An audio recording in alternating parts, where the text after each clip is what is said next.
بسم اللہ الرحمن الرحیم۔ یہ میرا پروجیکٹ ہے جس میں ایمبریولوجی کے بارے میں بیان کیا گیا ہے۔ یہ ایک سائنس کی ایک ریسرچ ہے جو سائنس نے 20ویں صدی میں کی ہے، یعنی آج سے 100 سال کا فرق ہے۔ وہ پروسیس میں سائنس نے بتایا ہے کہ بچہ کی ابتدا کس طرح ہوتی ہے اور ماں کے پیٹ میں اس کی نشو و نما کس طرح ہوتی ہے، اور اسی کو قرآن میں بھی 1400 سال پہلے بیان کر دیا گیا۔ سائنس کے اسی ریسرچ کے ایک ایمبریولوجسٹ ہیں جن کا نام ڈاکٹر کیتمور ہے۔ انہوں نے بیان کیا ہے کہ ایمبریولوجی بالکل سائنس نے جو جس طرح سے بچے کی نشو و نما اور پیدا ہونے کو بیان کیا ہے بالکل اس کے مطابق ہے، اور اور قرآن نے اس کے بارے میں کئی آیتیں بیان کی ہیں، لیکن اسٹیپ بائی اسٹیپ 18ویں پارے میں سورہ مومنون میں شروع میں ہی اس آیت کو بیان کیا ہے، جس کے اندر اللہ تعالیٰ نے بچے کی ابتدا سے لے کر اس کے دنیا میں آنے تک کی پوری پروسیس کو بیان کیا۔ اللہ تعالیٰ نے فرمایا کہ ہم نے نطفے کو بچہ دانی میں پہنچا دیا۔ نطفہ بولتے ہیں جب مرد اور عورت کا منی کے قطرات ملتے ہیں تو اس سے ایک ڈراپ تیار ہوتا ہے جس کو سائنس زائگوٹ کہتی ہے۔ اس زائگوٹ کو اللہ تبارک و تعالیٰ بچہ دانی میں پہنچا دیتے ہیں۔ بچہ دانی میں پہنچانے کے بعد اس کو علقہ بنا دیا جاتا ہے۔ یہ علقہ عربی لفظ ہے جس کا ترجمہ ہوتا ہے چپکنے والی چیز۔ جب سائنس نے اس کے اوپر ریسرچ کی تو اسے ایسی شکل دی گئی جو ایک لیچ لائک اسٹرکچر ہوتی ہے، لیچ کے جیسی، ایک لیچ کیڑا ہے اس کے جیسی شکل ہوتی ہے، اور وہ بچہ دانی سے جا کر بالکل چپک جاتی ہے۔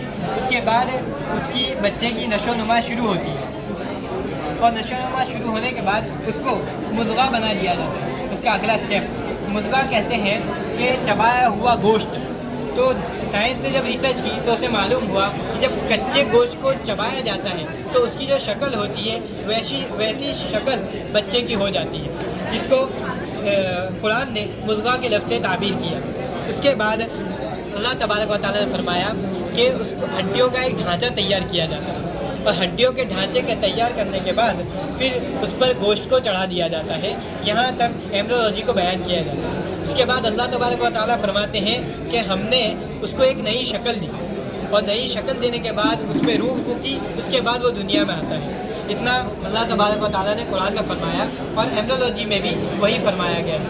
اس کے بعد یہ جو ایمبریولوجی ہے اس کو سائنس نے 20ویں صدی میں ایجاد کی، جبکہ سونوگرافی وغیرہ جیسے بہت سے آلات موجود تھے جس سے کم از کم ان مرحلوں کو دیکھا جا سکتا ہے۔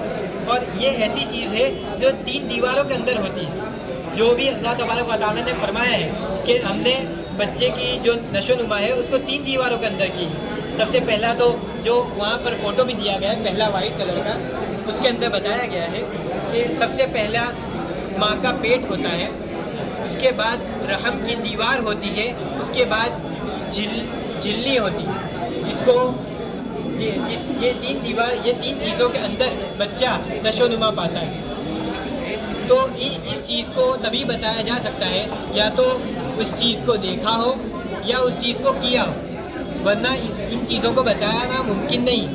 سائنس نے 20ویں صدی میں سونوگرافی کے تھرو ان چیزوں کو دیکھا، ان مراحل کو، اور پھر بیان کیا۔ 1400 سال پہلے اس کا گمان بھی نہیں تھا کہ ایسی کوئی پروسیس ہو سکتی ہے۔ تو ہمیں ماننا ہوگا کہ، اور میں نے پہلے آپ کو بتا دیا کہ یا تو کوئی یہ پروسیس بتانے والا یا تو دیکھنے والا ہوگا یا کرنے والا ہوگا، اور ہم مانتے ہیں کہ ہمیں جس نے پیدا کیا ہے اس نے اس چیز کو دیکھا بھی ہے اور اس چیز کو کرا بھی ہے۔ تو ہمیں یہ تسلیم کرنا ہوگا کہ قرآن یہ کوئی مخلوق کا کلام نہیں ہے بلکہ ایک خالق کا کلام ہے، اس لیے کہ اسی نے ہمیں پیدا کیا ہے۔